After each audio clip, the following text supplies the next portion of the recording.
the mystery of the Midnight Librarian. In the town of Storybrooke, there were 3 friends known for their particular talents. Maya was a listener. She could hear the difference between the hum of a happy refrigerator and the grumble of a sad one. Ben was a noticer. He saw the scuff on a shoe that told a story, and the way dust settled in patterns that others missed. Leo was a connector. He could take Maya's sounds and Ben's sights and weave them into a story that made sense.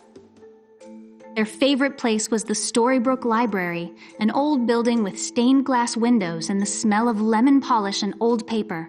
The librarian, Mr. Penrose, knew everything and always saved the best new mystery books for them. One Monday, they arrived to find the library in chaos. Mr. Penrose was frantic. "It's gone," he whispered, his usual calm shattered. "The Atlas of Impossible Places." He led them to a special display case in the history nook. The glass door was unlocked. Inside, on the empty velvet stand, lay a single white feather. The atlas was the library's treasure. It wasn't a normal atlas. It was hand-drawn by an eccentric explorer, filled with maps of places that shouldn't exist, like the Cave of Whispering Tides and the Forest of Forever Noon. "Who would take it?" Meyer asked. "And why leave a feather?" Ben added, peering at it. It was a small, fluffy down feather, pure white. Chief Grady was called. He took notes but looked bored. Probably a prank. It'll turn up. But the 3 friends knew this was no prank. This was a mystery. Clue 1, the silent alarm. The library had a simple magnetic alarm on the case. It hadn't gone off. Because it was already disarmed, Leo deduced, the thief knew how to turn it off, or had a key. Clue 2, the lemon scent. Maya closed her eyes and sniffed the air around the case. Lemon polish, but also peppermint. Beneath the library's usual smell was a sharp, clean scent of candy. Clue 3, the dust trail. Ben got on his hands and knees. The library was spotless, but under the case, in the narrow gap between floorboards, was a line of disturbed dust. It led toward the local history aisle.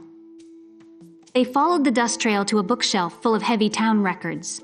Ben noticed one thick volume. Storybrooke Census, 1890 to 1910, was slightly askew. He pulled it out. Behind it, tucked into the shadowy space at the back of the shelf, was a small brass key on a red string. "A hiding place," Leo said. "But is it for the atlas, or from the thief?" Their only suspect was the library's only other employee, Miss Alara, the weekend librarian. She was young, very quiet, and always sucking on peppermints. They found her shelving books in the children's section. "The atlas? A tragedy," she said, popping a mint in her mouth. "I closed alone on Sunday. I remember locking the case. It's all so strange." Her eyes darted away. She was nervous, but was she guilty? That night, Leo had an idea. The feather, a white feather. What if it's not a clue from the thief, but from the book? The Atlas of Impossible Places has a map of the Aviary of Lost Songs. That page has an illustration of a ghostly white bird. "So the thief is telling us what they're interested in," Maya said. "Or," Ben countered, "they're leaving a signature." The next day, they staked out the library. Ben noticed Miss Alara didn't leave for lunch. She stayed in the staff room. Maya, listening at the door, heard the faint, rhythmic shush-shush of pages being turned quickly, not the sound of someone eating. They needed to see what she was reading. They created a distraction.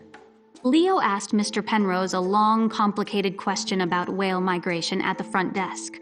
While he was occupied, Maya and Ben slipped to the staff room door, which was slightly ajar. On the small table, Miss Alara had her lunchbox open, but next to it, wrapped in a plain brown cloth, was a large, familiar book with gilded edges, the Atlas. She wasn't stealing it. She was reading it. They confronted her gently. She jumped, then sighed in defeat. "I'm not a thief," she whispered. "I'm a borrower. My grandmother grew up here. She told me stories about a secret garden, a place that only appears in certain light. She said it was in the Impossible book. I just wanted to find it, to see if her stories were true. I have a key because I helped clean the case. I was going to put it back tonight." She opened the atlas to a map titled The Sundial Garden. In the margin, in faded pencil, was a note. "For E.L., who knows how to look. AP. AP was Archibald Pembroke, the explorer. EL was Eleanor Lightfoot, Miss Alara's grandmother. He gave her the book, Miss Alara said. The library got it later. I just wanted to see her note, to feel connected to her. The mystery was solved, but it wasn't a crime. It was a family story. Together, they went to Mr. Penrose. Miss Alara confessed, tears in her eyes.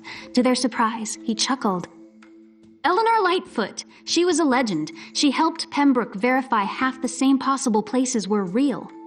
The sundial garden is just the old parson's estate, you know. The topiary looks like a sundial at 4 p.m. in July. He wasn't angry. He was delighted. The book belongs to everyone, but especially to those who have a piece of its story.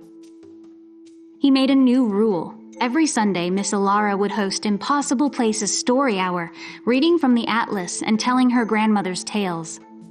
The three friends sat in the front row for the first one.